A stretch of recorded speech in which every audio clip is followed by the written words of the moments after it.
আসসালামু আলাইকুম প্রিয় দর্শক, আজকের পর্বে সবাইকে স্বাগতম জানাচ্ছি। শিম আলু টমেটো দিয়ে রুই মাছের পাতলা ঝোল রান্না করে দেখাবো।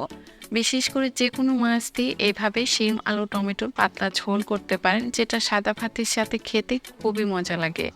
সবচেয়ে সহজভাবে কম মশলায় আজকে এই রেসিপি শেয়ার করছি। যে কেউ এই রেসিপি ফলো করে খুব সহজে এভাবে রান্না করতে পারেন, সবাই খেয়ে অনেক বেশি পছন্দ করবে। রুই মাছের তরকারি রান্না করার জন্য আমি এখানে 4 পিস রুই মাছ রেগুলার কাট করে কেটে খুব ভালোভাবে ধুয়ে পানি ছড়িয়ে নিয়েছি। এর মধ্যে দিয়ে দিচ্ছি 1 চা চামচ পরিমাণ লবণ, হাফ চা চামচ পরিমাণ লাল মরিচের গুঁড়ো, হাফ চা চামচ পরিমাণ হলুদের গুঁড়ো। এখন হাত দিয়ে মশলাগুলো মাছের সাথে খুব ভালোভাবে মেখে নিচ্ছি। এই তো মশলাগুলো মাছের সাথে খুব ভালোভাবে মেখে নেওয়া হয়ে গিয়েছে। তরকারি রান্না করার জন্য এখানে 2টা আলু মাঝখান থেকে কেটে খুব ভালোভাবে ধুয়ে নিয়েছি। আর এখানে 250 গ্রামের মতো সিম একইভাবে কেটে নিয়েছি। সিমগুলোকেও খুব ভালোভাবে ধুয়ে পানি ঝরিয়ে নিয়েছি। এখন এটাকে একপাশে সরিয়ে রাখছি আর চুলায় একটি প্যান বসিয়ে দিয়ে 2 টেবিল চামচ পরিমাণ দিয়ে দিচ্ছি রেগুলার রান্নার তেল। তেলটা যখন গরম হয়ে আসবে, এই পর্যায়ে আগে থেকে যে মাছগুলো মশলা মেখে রেখেছিলাম সেগুলোই তেলের মধ্যে দিয়ে দিচ্ছি আর উল্টে পাল্টে হালকা লালচে করে মাছগুলোকে ভেজে নিচ্ছি। তবে ভাজতে ভাজতে একদম কড়া করার প্রয়োজন নেই, জাস্ট হালকা করে ভেজে নিলেই হয়ে যাবে। এই তো মাছগুলো ভেজে নেওয়া হয়ে গিয়েছে। এই পর্যায়ে এগুলো প্যান থেকে উঠিয়ে নিচ্ছি আর এই একই প্যানে আমি তরকারিটা রান্না করব। দিয়ে দিচ্ছি আরও 3 টেবিল চামচ পরিমাণ রেগুলার রান্নার তেল আর দিয়ে দিচ্ছি 3-4টার মতো পেঁয়াজ কুচি। তেলের সাথে নেড়ে চেড়ে পেঁয়াজ কুচিগুলোকে ভেজে হালকা সফট করে নিচ্ছি। তবে ভাজতে ভাজতে কালারটা চেঞ্জ করার দরকার নেই। যখন এরকম পেঁয়াজটা সফট হয়ে আসবে, এই পর্যায়ে আমি এর মধ্যে দিয়ে দিচ্ছি 2 টেবিল চামচ পরিমাণ পেঁয়াজ বাটা, 1 চা চামচ পরিমাণ রসুন বাটা।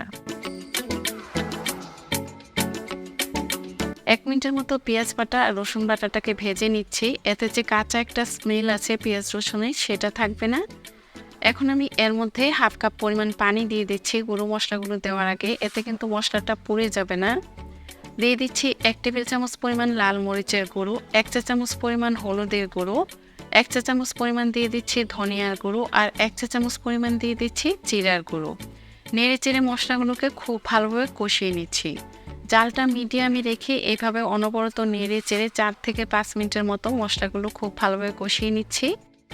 আর এইভাবে মশলা কষাতে কষাতে যখন মশলার উপরে তেলটা ভেসে উঠবে, এই পর্যায়ে আমি আগের থেকে যে সবজিগুলো কেটে ধুয়ে রেখেছিলাম সেগুলি মশলার মধ্যে দিয়ে দিচ্ছি আর নেড়েচেড়ে খুব ভালোভাবে মিশিয়ে নিচ্ছি।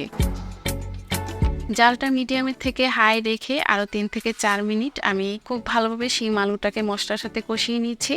আর এই পর্যায়ে দিয়ে দিচ্ছি স্বাদ মতো লবণ। লবণটা আমি পরে টেস্ট অনুযায়ী অ্যাডজাস্ট করে নিব।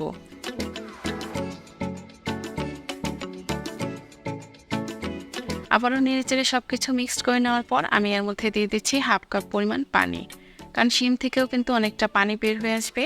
এই পর্যায়ে আবার নেড়েচেড়ে দিব আর একটা ঢাকনা দিয়ে ঢেকে আমি রান্না করে নিব 3 থেকে 4 মিনিটের মতো। এতে মশলাটা আরও ভালোভাবে কষানো হয়ে যাবে।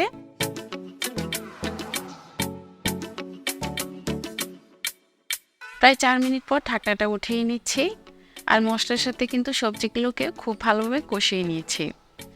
এই পর্যায়ে আমি এর মধ্যে দিয়ে দিচ্ছি 2টা টমেটো মাঝখান থেকে কেটে 4 ভাগ করে দিয়েছি আর দিয়ে দিচ্ছি 5-6টার মতো কাঁচামরিচ।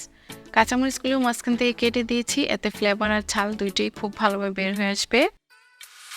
এখন নেড়েচেড়ে সবকিছু খুব ভালোভাবে মিশিয়ে নেওয়ার পর আবারও ঢাকনা দিয়ে ঢেকে 4 থেকে 5 মিনিট এগুলো রান্না করে নিব। এতে আলু আর শিম দুটোই খুব ভালোভাবে সিদ্ধ হয়ে যাবে। ফিরে আসছি 5 মিনিট পর। 5 মিনিট পর আমি আবারও নেড়েচেড়ে দিচ্ছি আর অবশ্যই ঢাকনাটা খুলে মাঝে মধ্যে নেড়ে দিবেন যাতে তরকারিটা নিচে লেগে না যায়। আর এই তো সবজিগুলো চেক করে নিচ্ছি, আলু আর সিম কিন্তু দুটোই খুব ভালোভাবে সিদ্ধ হয়ে গিয়েছে। এই পর্যায়ে আমি আগে থেকে যে মাছগুলো ভেজে রেখেছিলাম সেগুলো দিয়ে দিচ্ছি। আর ঝোলের জন্য এখানে আমি 2 কাপ পরিমাণ দিয়ে দিচ্ছি পানি। যে যে পরিমাণ ঝোল রাখবেন সে অনুযায়ী পানিটা দিবেন। আমি একটু পাতলা ঝোল রাখবো, তাই পানির পরিমাণটা একটু বেশি দিচ্ছি। এখন আমি ঢাকনা দিয়ে ঢেকে আমি তরকারিটাকে রান্না করে নিব 6 থেকে 7 মিনিটের মতো। জালটা একটু মিডিয়ামের থেকে কম রেখে প্রায় 7 মিনিটের মতো কিন্তু আমি তরকারিটা রান্না করে নিয়েছি। 7 মিনিট পর ঢাকনাটা উঠিয়ে নিচ্ছি। এই তো ঝোলটা অনেকটা টেনে গিয়েছে। এই পর্যায়ে আমি এর মধ্যে 1 চা চামচ পরিমাণ ভাজা জিরার গুঁড়ো আর 3 টেবিল চামচ পরিমাণ ধনিয়া পাতা কুচি দিয়ে দিচ্ছি। তবে ভুলবশত দর্শক এই ভিডিও ক্লিপটা ডিলিট হয়ে গিয়েছে। আর চেষ্টা করবেন তরকারিটা চুলা থেকে নামানোর আগে ভাজা জিরার গুঁড়োটা দিতে, এতে তরকারি ফ্লেভার আর স্বাদ দুইটাই কিন্তু খুব ভালো আসে। আর ধনিয়া পাতা কুচিটা দেওয়ার পর 2 থেকে 3 মিনিট তরকারিটা দমে রাখার পর আমি এটা চুলা থেকে নামিয়ে নিচ্ছি আর পরিবেশন করে দেখিয়ে দিচ্ছি তরকারিটা দেখতে কেমন হয়েছে। এটা দেখতে যেমন লোভনীয় লাগছে, খেতে খুবই মজার হয়েছিল। গরম গরম সাদা ভাতের সাথে পরিবেশন করতে পারেন, সবাই খেয়ে অনেক বেশি পছন্দ করবে।